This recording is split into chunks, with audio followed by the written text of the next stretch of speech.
नमस्कार दर्शक बंधु किपरि करिपारिबे शेयर मार्केट रे इन्वेस्ट किपरि प्रॉफिट उठे पारिबे शेयर मार्केट रो किपरि भाबरे गोटे पैसिव इनकम जनरेट करि पारिबे आपण शेयर मार्केट रो विदाउट एनी लॉस तार पूरा प्रोसेस म आपन कहबी तो प्लीज आपण दया करी वीडियो को पूरा देखंतु आउ लास्ट रे गोटे बोनस टिप्स भी कहबी आउ आपण माने वीडियो को पूरा देखिले ही जानि पारिबे कि भली घरे बसी बसी आपण आपणकर सेविंग्स मनी माने कौन सी परिश्रम न करी टिके बुद्धि खर्च करिकी आपण बहुत बढ़िया पैसा रोजगार करि परिबे।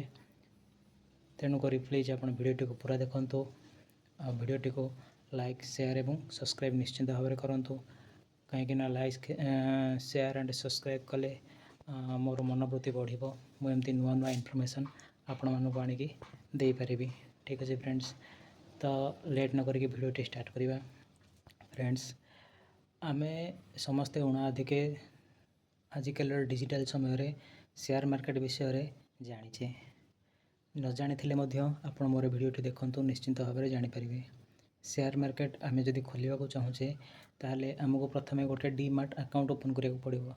जेमति कोनोसी बैंक रे आमे जदि अकाउंट ओपन करिया को चाहूचे ताहले हमको कौन करिया पे चाहूचे कौन करिया पे पड़ुचे कि आगे गोटे सेविंग्स अकाउंट ओपन करिया को पड़ुचे। से भली जदि शेयर मार्केट रे हमको प्रॉफिट कमेवार अछि इन्वेस्टमेंट करिवार अछि किछि भी काम करिवार अछि ताहले हमको गोटे डीमार्ट अकाउंट ओपन करिया को पड़िबो। आजिकल डीमार्ट अकाउंट बहुत गुडे एप्लिकेशन अछि ओपन करिया पे जीरोधा ग्रो एंजल वन एमती बहुत गुडे एप्लिकेशन अछि।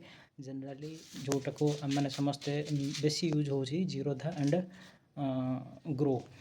मु आपन को कौन से एप्लिकेशन सेमती रेकमेंड करूनी किंतु मु जोटा निजे यूज करूची सेटा होची ग्रो एप्लिकेशन सब बेस्ट। तापरे आ गोटे जिनस मु मेनली एटा कौन से रिकमेंडेशन बा वीडियो टी करूनी मोर वीडियो करिया पछरे उद्देश्य होची इन्वेस्टमेंट केमती करि परिबे आउ प्रॉफिट उठै परिबे विदाउट लॉस रे कौन सी लॉस हबो नाही।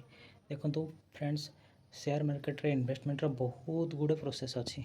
ठीक अच्छे आओ जनरली मु आपको कहवा चाहिए जदि आप शेयर मार्केट रे पूरा पूरी नुआ पूरा फ्रेशर कौन सी आपंकर अभिज्ञता नहीं ताहले आप शेयर मार्केट रे म्यूचुअल फंड रो ही स्टार्ट करंतु। म्यूचुअल फंड रे भल भल सेक्टर देखिए आप फार्मा सेक्टर गोटे रोचे आ गोटे डिफेन्स सेक्टर रोचे ये सेक्टर गुड़िक आप इन्वेस्टमेंट करेंगे भल प्रॉफिट पाइपर। Then commodities means gold silver crude oil ये सब जिन रोचे से आप इन्वेस्टमेंट करेंगे। हाँ डायरेक्ट कमोडिटी इन्वेस्ट करेंगे कमोडिटी ETF रे इन्वेस्टमेंट करेंगे। देन जदि आपंकर टिके नॉलेज आसी जाइए शेयर मार्केट उपर ताले फ्रेंड्स तो मुझे कहवाक चाहिए कि आप निफ्टी 50 अच्छी जो थे कि इंडिया टॉप 50 कंपनी देखा से कंपनी आप इन्वेस्टमेंट करेंगे किंतु से इन्वेस्टमेंट करने पूर्व तार पूरा फंडामेंटल रिसर्च करेंगे। जो कंपनी आप इन्वेस्ट करुँच तार पूरा फंडामेंटल एनालिसिस करेंगे पूरा नॉलेज गेन करेंगे तार past 5 years and 10 years growth check करेंगे प्रॉफिट चेक करेंगे तापर जो इन्वेस्ट करेंगे। आ हाँ इन्वेस्टमेंट सही कैपिटल करेंगे जोटा आपंकर दरकार पड़ूना से भली कैपिटल रे आप इन्वेस्टमेंट कले आपंकर सेटा होल्ड होकर रहिबो और नेक्स्ट जिते बेले सेटा प्रॉफिट देखेबो सेथुरु आपण पूरा विथड्रॉ करेंगे नहीं तार 50% विथड्रॉ करेंगे। प्रॉफिट देखा 1000 टंका तो 500 टंका विथड्रॉ करेंगे 5 टंका छाड़देवे। ठीक अच्छे से पुणी जिते बेले तल लेवल को आसो पुणी आउ थे इन्वेस्टमेंट करेंगे।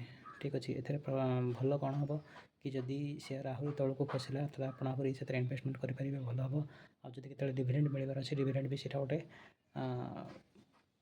भल इनकम जनरेट हम डायरेक्ट आप अकाउंट रे पैसा आसो। ठीक अच्छे कि कंपनी के बोनस इश्यू करुँची के डिविडेंड इश्यू करुँची के स्प्लिट करुँची एमती बहुत गुड जिनस अच्छी जो थे आप प्रॉफिट पाइपर।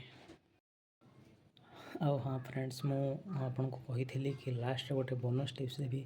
बोनस टिप्स यह हो कि आप जो भी इन्वेस्टमेंट करूँ जहाँ भी करूँ स्टॉप लॉस निश्चित भाव मेंटेन करेंगे कहीं स्टॉप लॉस आपंकर अल्प किसी कैपिटल लॉस हम किंतु बहुत बड़ लॉस आप बची जापारे। आपंकर जो सेविंग्स अच्छी जहाँ सेविंग्स अमाउंट अच्छे से आप रिकवर होकर आसी जापर खाली प्रॉफिट नुहे इन्वेस्टमेंट खाली प्रॉफिट नुहे लॉस भी मिले तेणु आपन को स्टॉप लॉस मेंटेन करने को पड़ो से गोटे मेन प्रायोरिटी। ठीक अच्छे फ्रेंड्स, पुणी देखा किसी नुआ आइडिया सहित आज विदाय दिंतु। भिडियोटी जब भल लगी है लाइक शेयर सब्सक्राइब निश्चिंत भाव में करेंगे। प्लीज़ प्लीज़ प्लीज़ सब्सक्राइब निश्चिंत करूँ, जो थी कि मोर मनोवृत्ति आहरी बढ़ आपको एमती नुआ नुआ आइडिया निश्चित भाव में देपारि। Thank you.